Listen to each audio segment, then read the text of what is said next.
Hello, thank you for joining me for this webinar on classroom and group action plans in comprehensive school counseling programs. I'm Sarah Kirk, and I am the school counselor specialist at the Oklahoma State Department of Education. And I'm sure you know plenty about me by now, so I will just say this. I am grateful that you have taken the time to join me today, and I hope that you leave here feeling more equipped to implement comprehensive school counseling at your school. Our office at the Oklahoma State Department of Education is here to support our schools, our families, and our students. And of course, that also includes our school counselors, which is why I am bringing you these webinars and why I am here to offer you support as you create a comprehensive school counseling program. So let's go ahead and dive in. Today's presentation, we are talking about the classroom and group mindsets and behaviors action plan, which is quite a few words, a little bit of a mouthful. So I'll be calling it the classroom and group action plan as we go through here, shorten it a little bit. We'll talk about how it fits into the ASCA National Model.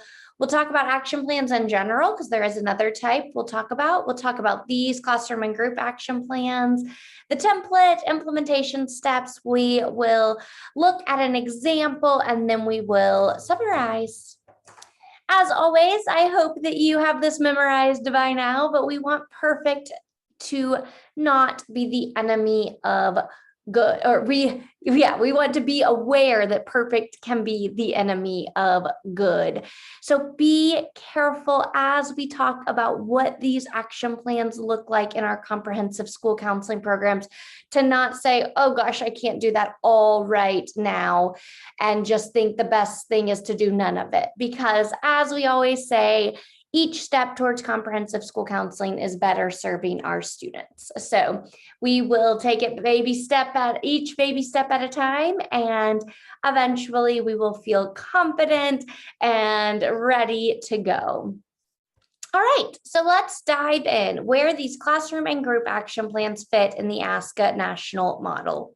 As you know, the model is made up of 4 components: define, manage, deliver, and assess. And together, these components outline comprehensive school counseling. It gives us a really good outline to follow so that we can create school counseling programs that have a significant positive outcome for our students in achievement, attendance, and discipline. Today's presentation especially starts allowing us to see how being intentional and having plans is what better serves our kids. And that's essentially what the model does, right? It creates structure. So it takes school counseling best practices and puts them into a structure so that we are no longer doing random acts of counseling, and instead we're following an evidence-based model that really allows us to have that structure and that intention that we need. When we develop a comprehensive school counseling program aligned with the ASCA National Model, our decisions are based in data. We deliver our services to all students. We include that developmentally appropriate curriculum. We close achievement and opportunity gaps. And again, that result is those positive student outcomes. So here you'll see all those 4 components of the national model, and you will see they're highlighted in yellow. We are talking about action plans today, and those are in that manage component. They are in the manage component because action plans are part of that behind the scenes planning that helps us prepare for that delivery that comes next. That next step is that deliver component, and that's when we get to deliver those student services. But now in the manage component, we have to make sure we are well-intentioned and that we have a good plan based in our data, and that's what our action plans help us to do. Again, like I said, the manage component is that piece that really helps us to plan our activities, right? So it's that behind the scenes work, but it cannot be ignored. It is so important. And these action plans should not be ignored either. We really want to use these to guide our school counseling program. Again, you'll see them there listed under this manage component. We know our manage component has several different elements. We've been doing webinars on each of them, and they're highlighted in yellow is today's topic. You'll notice that under action plans, there are actually two. There's the classroom and the group and the closing the gap. I decided to do webinars separate for these because I didn't want to be confusing, and there's a lot to go over in each of them. So if you want to learn more about the closing the gap action plans, check out that webinar. All right, but first let's just talk a little bit about the action plans in general. So when we talk about action plans, I often find that school counselors don't quite know what we mean when we say action plans. And we're going to look at the template here in a minute, so you're going to see just how simple this is. But the reason behind it is really important. It's simple, but it is important because it is these action plans that help us to design and implement instruction in those classroom settings and those large group settings, maybe assemblies, things like that, and in those small group settings and individual settings. So all the way we're doing those direct student services. It helps us to design and implement instruction that is, like I've said already a couple of times, intentional, right? So we want to make sure that that intentional planning is done first. And that's what the whole purpose of these action plans are. So the classroom and group mindsets and behaviors action plan that we're looking at today helps us to define the scope, focus, timing, and setting of our planned instruction. So that's all we're doing. We're defining our scope, focus, timing, and setting of our planned instruction. It's really just saying, these are the things that we are going to teach. These are the things that we are going to do as a part of our school counseling program. I'm putting it into a template so that we make sure, again, that we're avoiding those random acts of counseling. This helps us to do that intentional planning on the front end. But they are working documents. Remember, we want our instruction to be data informed. So if mid-year our data is telling us that we need a small group on something different, then we'll go back to that action plan and make that change because it's a working document. We don't want to say, well, we already created our action plan, we can't meet that need. That would, of course, be silly. So they are working documents, but they allow us to have that structure and that intention as we go. They're created and revised annually, but again, they can be adjusted during the school year as needed. The templates for the two plans. So again, we have the two types of action plans, the classroom and group and the closing the gap. It's confusing because it's both C's and G's, but classroom and group is what we're talking about today, but they are similar. So I wanted to make sure and include this here so you can start to understand how they are very similar.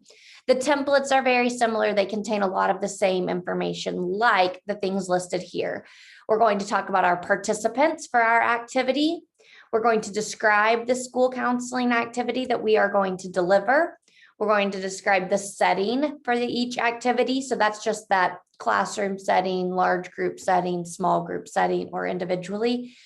We're going to select the mindsets and behaviors that align with that activity, and then the timing of the activities. Okay, so that is for both the classroom and group and the closing the gap. But again, today we're just talking more about the classroom and group action plan. So let's dive deeper into that specific action plan now.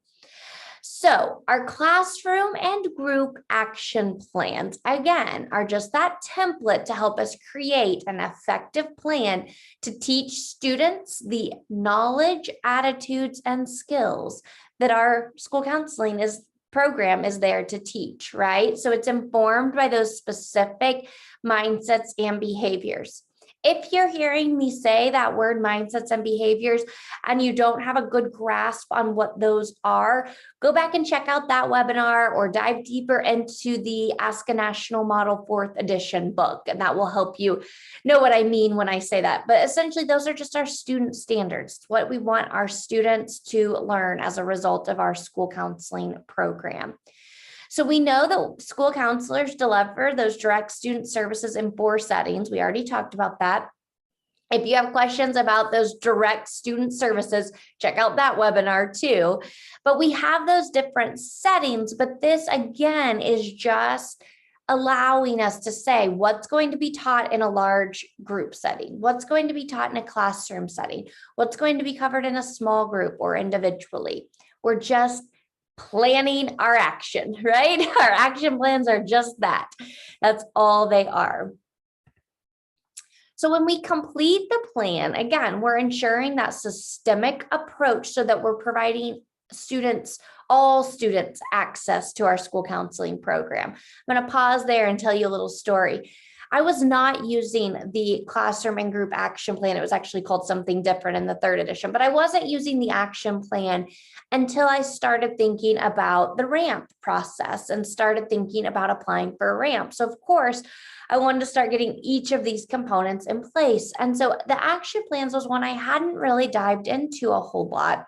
So I started looking at it, and at first I thought, well, I don't really know why I need to do that because I'm already providing all these direct student services. Why do I need to put it into a chart or a template just to have another piece of paper? That was my mindset, my very wrong, very negative mindset, my closed-minded mindset. But as I started using it to prepare for applying for RAMP, I really found just how useful it was. I found a lot of different reasons it was useful, but the one I want to talk about right now is because I noticed some gaps in my delivery, in the services I was delivering to students. I didn't think that I did because I was teaching a lot of lessons in classes. I was running a lot of small groups.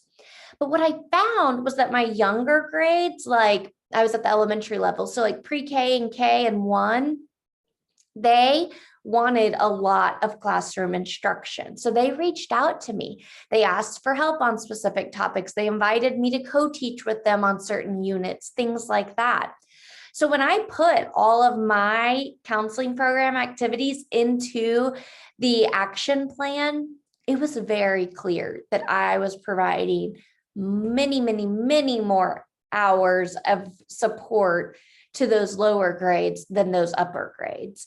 And actually, when we looked at the data, our upper grades had more behavior referrals, lower attendance, and of course, we had more academic need because our state testing and all of that was for our upper grades, and it was showing these gaps within our student subgroups. So it was really eye-opening because there I thought I was really meeting the needs of my school. And I think in some ways I was, but it wasn't always as equitable as it could be. Instead, it was really driven by teachers that reached out. And that's not the most effective way to make sure you're providing equitable student access to your school counseling program. So just keeping that in mind, I was very surprised once I put it into the template. That's a reason why this plan is so important. Again, it also makes sure that we're targeting different ASCA mindsets and behaviors adequately. So we'll look at the template in a minute and you'll understand that better, but it makes sure we're not only teaching one mindset and behavior over and over again or something like that, or even one category over and over again. It also makes sure that our activities and services are thoughtfully scheduled and in the optimal settings for delivery. All right, so again, this is kind of repeating itself, but I want to make sure it's really, really clear. So our action plans provide an overview of the services we are going to deliver. So I'm going to pause real quick.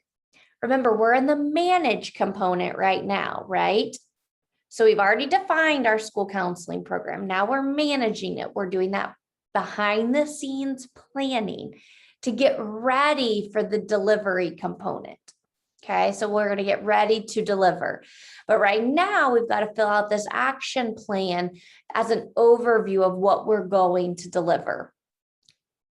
Okay, but it's a live document, it's a working document. So if what you deliver needs to shift, then you'll just shift it on that action plan. But this gives you a really good place to start. Again, you're going to provide that overview of the delivery of your services, whether it's in a large group, a classroom, a small group, or even an individual setting. So this is going to align with your annual calendar, which we've talked about. If you want to learn more about that, check out that webinar. But it's going to help us give a little more information than what we include on our annual calendar. So let me explain that real quick. Because say, for example, you are doing a speaker about bullying prevention. You're inviting a speaker in for a large group presentation about bullying prevention. And you put that on your annual calendar, of course, right? So that's on your annual calendar. So you might be thinking, then why do I need to also put it on my action plan? Well, your action plan is going to give more information. It's going to talk about which mindsets and behaviors you're addressing through that bullying prevention presentation. It's going to talk more about the setting, all of those pieces, right? So this is just a little deeper dive into the planning behind that. It still makes it easy because you can compare your annual calendar to your action plan to make sure you've got everything included. But the action plan gives you more information than your annual calendar can. All right, so when we use that classroom and group mindsets and behaviors action plan, mouthful, then we are saying which mindsets and behaviors are addressed through those classroom and group activities. But keep in mind that many of our activities address more than one mindset and behavior. But for our action plan, we're going to select the primary mindset or behavior. Okay, so we don't need to repeat the activity like the bullying prevention unit. We don't need to put it on there on every single one that it kind of hits on. We'll just pick the mindset and behavior it fits closest or is most aligned. It'll make more sense whenever we look at the template if it's not making sense right now. But just keep that in mind. You don't have to repeat it that many times. It would make your action plan a little messy and less effective, I think. All right. One other thing, I gave this one line, its whole slide, because I wanted to make sure and emphasize this. We're only including these direct student services on our classroom and group action plan. So you do much, much, much more. We know that. We know that you collaborate with teachers. We know that you make referrals to mental health support. We know that you consult with other professionals about specific topics. We know all of those things, so important. But for this action plan, this is really just for those direct student services. Okay, so we mentioned that it's that large group, like a big assembly type setting, that classroom setting. We know that's a whole classroom teaching a lesson, small group. And then if it's individual instruction, okay, not individual counseling, but individual instruction. If that confused you, check out our webinar about direct student services, and we dive deeper into those types. All right. Just as a reminder, we should spend 80% of our time providing those direct and indirect student services. So that's why we're just including that direct student services on these action plans. So let's look at the template. I think if you're a little confused, you won't be once we look at the template. So I'm going to stop sharing there for just a second while I pull up our template. And let's dive deeper into that so it will clear up any confusion you might have. So this is the template created by ASCA. Again, do not reinvent the wheel. This already exists out there. Just go to the website and download it. It's a Word document, but you can easily put it into Google Docs if you're a Google person like me.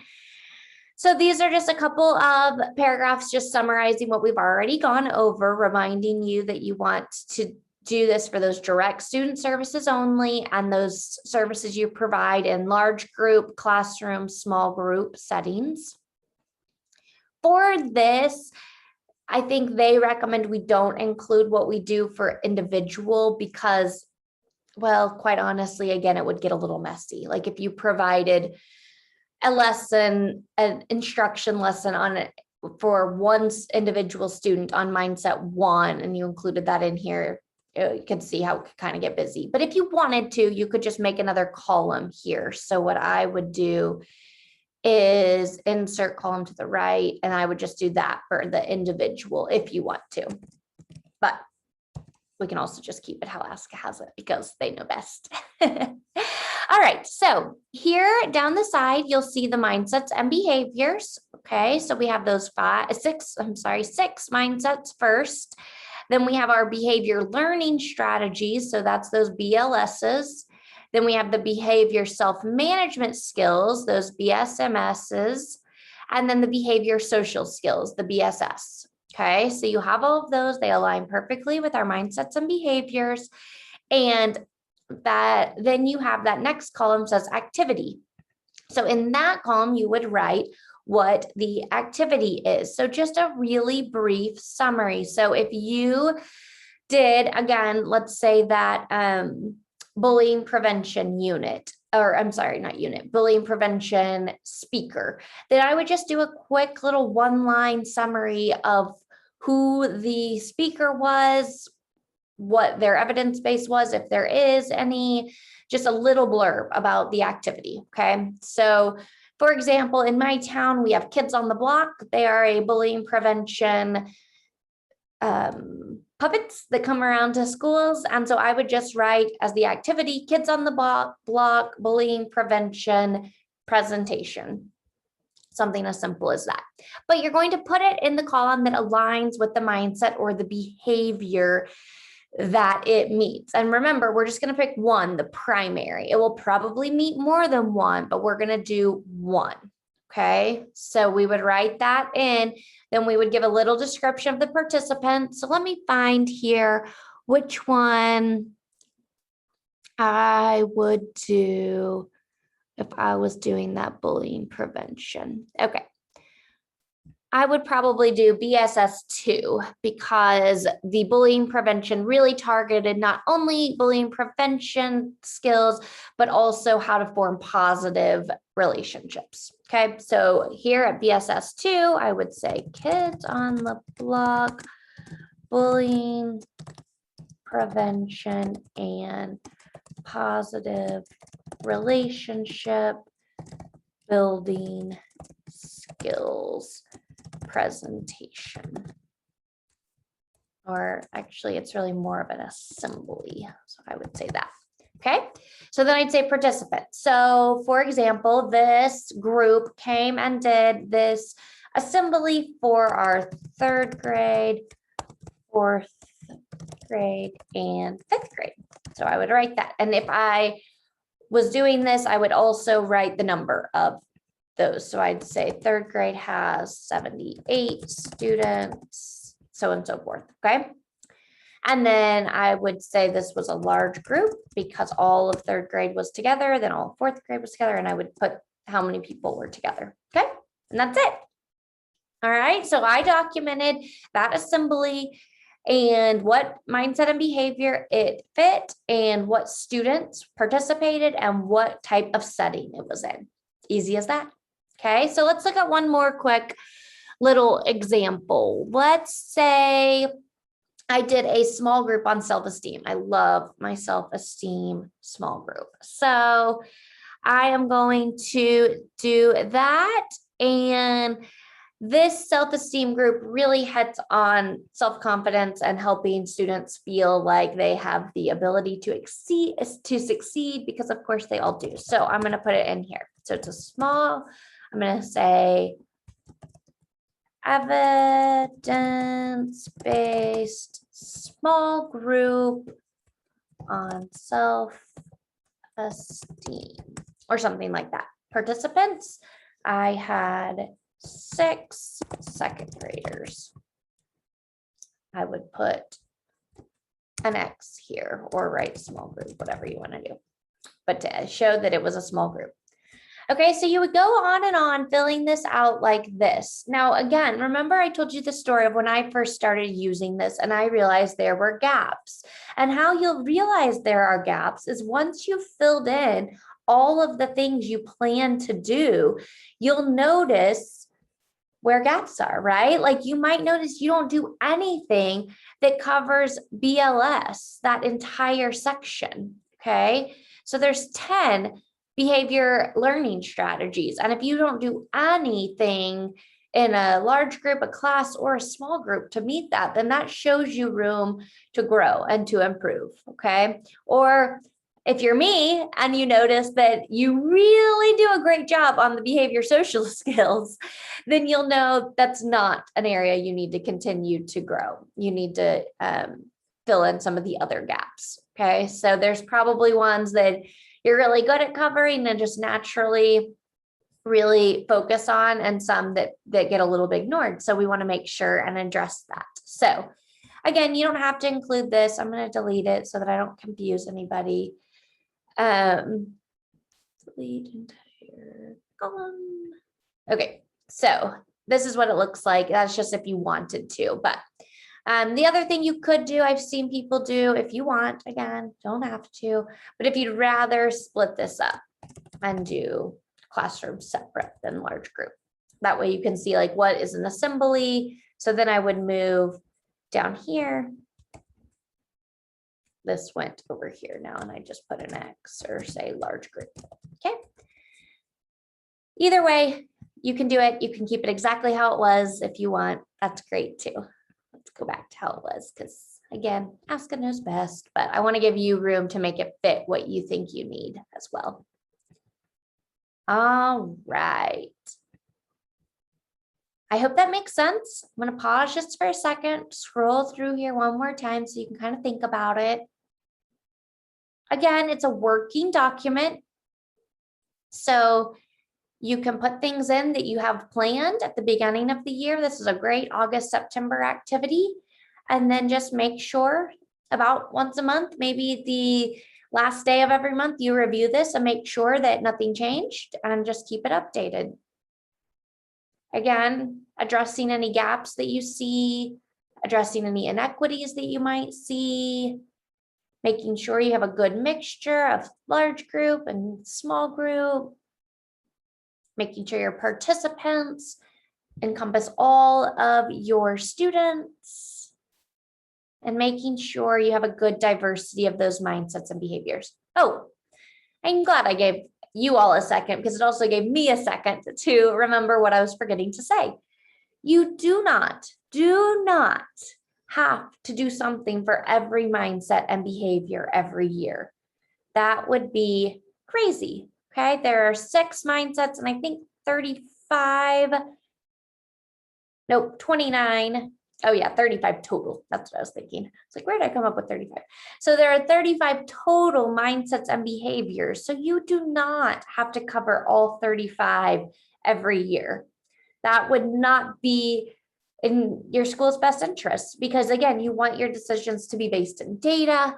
You want your decisions to be based to address your specific student need. Okay, so make sure you think about that as you fill this out as well. I do think it's helpful from year to year to look at it. So for example, if I saw next year, okay, I did that Kids on the Block bullying prevention assembly with 3rd, 4th, and 5th grade, maybe the next year I would do it with a different group or do a different presentation for bullying prevention for the next year, just to keep it new and exciting and relevant for the kids. If we're repeating the exact same things, of course, it can lose some of its purpose, but we also want to know that we have students move in every year. We don't want to just skip entire things because we've done it the previous year. All right. I hope that helps now that you've kind of seen what that template looks like. I always find that once I see that, I'm like, oh, that's easy. Maybe I should have started with that, but I hope at least now you see just how easy that piece is. And we're going to jump back to our presentation. If I can get my screen share it again. All right, here we go.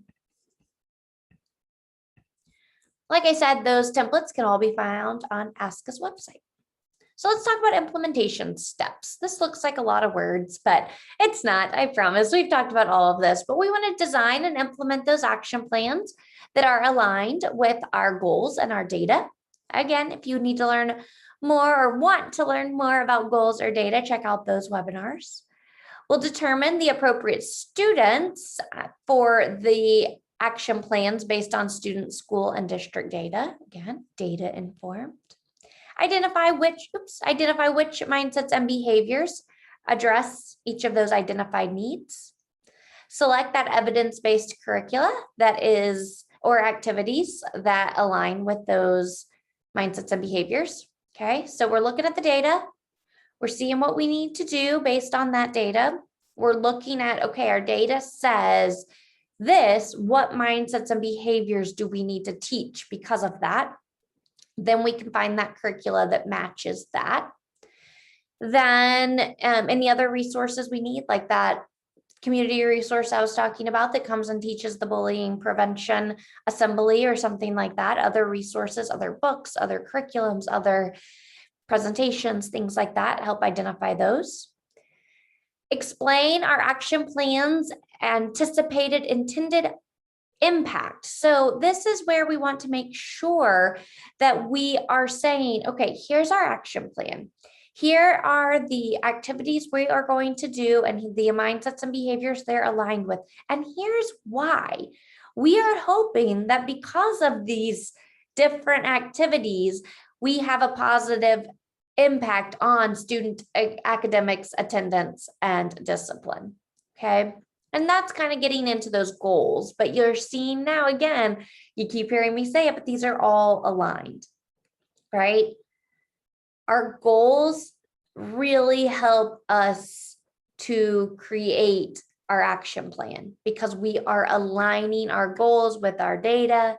We can't reach our goals if we don't have activities in our action plans to meet those. Does that make sense? I'm going to pause there. I'm going to say it one more time. We were just looking at that template, right? I wrote in that bullying prevention assembly. That bullying prevention assembly was decided on because we looked at our student data and we had a large number of bullying incidents. We created an outcome goal that said we want to reduce the number of bullying incidents. Of course, it sounded better than that because it was a SMART goal. Then our action plan reflected a step to meet that goal, right? Okay. All right. I think I went over each of those. Okay. So that's a lot of words just to say each of that. Now I will note, not everything on your action plan will be aligned with an outcome goal. Okay. I also gave you the example of the self-esteem group. Maybe we did have data to show that we needed a self-esteem group, but it may not be one of our annual student outcome goals because remember, we only have like 3 of those. So that may have not, our goals may have not been that specific, but it's still a good needed part of our school counseling program because of our data showed that it was a need. Okay. All right. Now, I kind of did the example all in one when we looked at the example, or I'm sorry, at the template, but I did want to show you the example in the ASCA National Model Implementation Guide also. This book is so helpful. If you don't have it, I really recommend it. I use it daily, multiple times a day. But in here, they have a great action plan example. I don't know if you're going to be able to see that, but I'm going to hold it for just a second so that you can a little bit. And hopefully this looks familiar. Looks like what we were just looking at, of course, except in blue. But this example showed that this school counselor did activities that hit on mindset 1, 2, and 3, but not 4 and 5. Is that okay? Yes, you do not have to do every single one. Remember, there are 35. That would be a lot. So let's see. Okay, this is a great one. This school counselor for mindset 3, which is sense of belonging in the school environment, did a new student group, which I love. If you haven't done that, oh gosh, they're so fun. I loved doing new student groups. So it's a small group because it was just new students. It looks like they did 3rd through 5th grade students for this. And the small group main primary mindset or behavior was that sense of belonging in the school environment, which was mindset 3. So they tracked that there. Okay. It was probably also in their annual calendar for August or September whenever they ran that group. Awesome. May or may not have been aligned with an outcome goal, but was aligned with data showing that they had these new students that didn't get that sense of belonging that they had, that we wanted them to without this small group. Okay. It's of course an example, but I'm making that up a little bit, but I bet it's true. Okay, let's do another one that I can give as an example. Ooh, cool. Okay, so this school counselor for 5th graders did a moving to middle school unit. So it included 3 lessons and a field trip. I love that. And so the mindset and behavior that they put that on was behavior self-management skills 10, the very last one, that is demonstrate the ability to manage transitions and ability to adapt to changing situations and responsibilities. So you can definitely see how that fits that behavior, that mindset and behavior. And so they just put as the activity, moving to middle school unit, 3 lessons and a field trip for the participants. It was all 5th graders. They didn't put here the number of 5th graders, but I would recommend that you do. That's good participation data. And then they checked that this was a classroom lesson. They did it for the whole, all 5th graders by classroom. So if there were 4 5th grade classrooms, I would just write that in there, 4 5th grade classrooms with 22 kids each, whatever it is. Okay, great outcome data, great way to track that. Awesome. Okay, can see how that aligns. Again, this is super simple. It's just putting in everything you're doing. Okay. All right. Ah, there you go. The example is from the National Model Implementation Guide. Oh, I just realized, I'm sorry. I was showing you that example and I forgot I was sharing my screen. So it was so little for you. So let me stop sharing real quick and show you bigger. I apologize. Okay. So now maybe you can see some of that. Hope it's not backwards for you, but hopefully you can at least get the idea. They just put a little summary of the activity, who participated, and they just put an X under classroom or large group or small group. Again, I would put how many students, just give a little more information. All right, I apologize for not doing that earlier. Oops. All right. It wouldn't be a webinar if we didn't have a little bit of technology issues, right? Okay, let's get back there now. We're just about done here. So let's just go over a quick summary. So when we think about how to do this in steps 1, 2, and 3, what I recommend is that you first mark your planned activities on the action plan template. So you're just going to mark what you plan to do that's driven by data, aligned with those goals, and included on your calendars. That data, goals, and calendars are italicized because if you have any questions about those, check out those webinars or dive into the 4th edition National Model books, okay? Number 2, continue to update the action plan template throughout the year. Things will change. They should, okay? Just make sure you update them. That's totally fine. And that 3rd step, just continue to reflect on your strengths, where you're really providing a lot of comprehensive support and where you have some room for growth, where maybe you have some gaps or some inequities or your data showing you need to move over here, that sort of thing. Reflecting on that and making changes for the next year is perfect. That is all you need to do. It is okay if you put your planned activities in the action plan template and you see that there are those areas for growth. There should be, okay? That is expected. If we don't have areas for growth, well, you know what they say about that. If we're not living, we're dying, right? So we know we always have room to improve. So it is okay to see those areas of growth by doing this. Like I told you in my example, I definitely did. And I was just happy to know so that I could improve.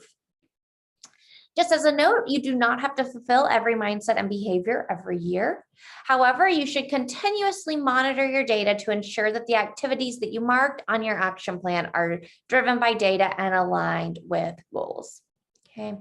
So again, if you take a look at your completed action plan and you notice that you're doing a lot in one area, but then you think about your goals and your goals are really focusing on other areas, just think about how we can work towards that better alignment.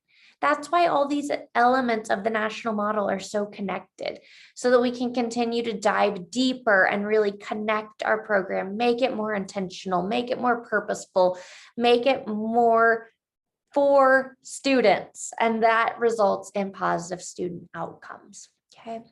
All right. Okay. Before I move on and close us out, I just want to make one note. I am recording this at the beginning of July in 2021, and we are scheduled to get new mindsets and behaviors just any day now. I believe ASCA has sent out the draft copy. I took a look at them. They look good. I'm super excited about it.